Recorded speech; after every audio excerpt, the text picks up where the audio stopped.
अकोल्यातील पारस औष्णिक वीज केंद्राच्या फ्लाय ॲश वितरण प्रक्रियेत कोट्यावधी रुपयांचा घोटाळा झाल्याचा गंभीर आरोप करण्यात आला आहे। बोगस कागदपत्रे, अपात्रांना लाभ आणि दरवाढीमुळे शासनाची फसवणूक झाल्याचा दावा समोर आला आहे। अकोला जिल्ह्यातील पारस औष्णिक वीज केंद्र अंतर्गत राख म्हणजे फ्लाय ॲश आणि पॉड ॲश वितरणात मोठ्या आर्थिक गैरव्यवहाराचा आरोप समोर आला आहे। उमेश जाधव यांनी पत्रकार परिषदेत हा आरोप करत संपूर्ण प्रकरणाची स्वतंत्र चौकशी समितीमार्फत सखोल चौकशी करण्याची मागणी केली। नियमानुसार प्रकल्पग्रस्तांना एकूण राखीपैकी 20% राख सवलतीच्या दरात म्हणजे प्रति टन 100 रुपयात देणे अपेक्षित आहे। मात्र प्रत्यक्षात प्रकल्पग्रस्त नसलेल्या व्यक्तींना तेही एकाच कुटुंबातील अनेक सदस्यांच्या नावाने राख वितरित करण्यात आल्याचा आरोप करण्यात आला आहे। त्यामुळे शासनाची मोठ्या प्रमाणात आर्थिक फसवणूक झाल्याचा दावा जाधव यांनी केला। या अनियमिततेकडे लक्ष वेधल्यानंतर खुल्या पर्यायातील प्रति टन 418 रुपयांचा दर थेट 1288 रुपये करण्यात आल्याचाही आरोप त्यांनी केला।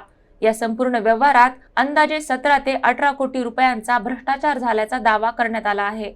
दरम्यान प्रकल्पग्रस्त प्रमाणपत्र वितरणातही अनियमितता असल्याचा आरोप करत बाळापूर तहसीलदारांच्या भूमिकेवर प्रश्नचिन्ह उपस्थित करण्यात आले असून दोषींवर फौजदारी गुन्हे दाखल करण्याची मागणी करण्यात आली आहे।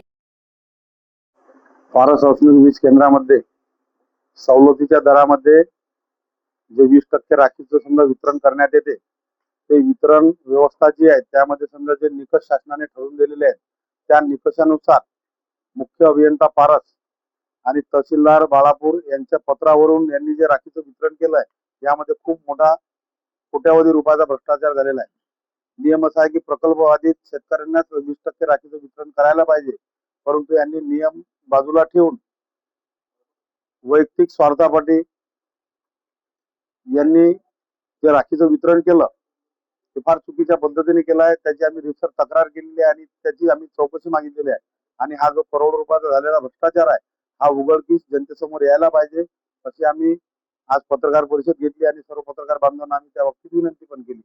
तसं रितसर आम्ही विद्यमान जिल्हाधिकारी मॅडम यांना पण तक्रार केलेली आहे आणि राज्याचे मुख्यमंत्री साहेब त्यांना पण आम्ही तक्रार केलेली आहे आणि आमचे भारतीय जनता पार्टीचे नेते आमदार रणधीर सावरकर, मुख्य प्रतोद विधिमंडळ यांना पण आम्ही विधानसभेमध्ये एलिक्यू लावण्याची विनंती केलेली आहे।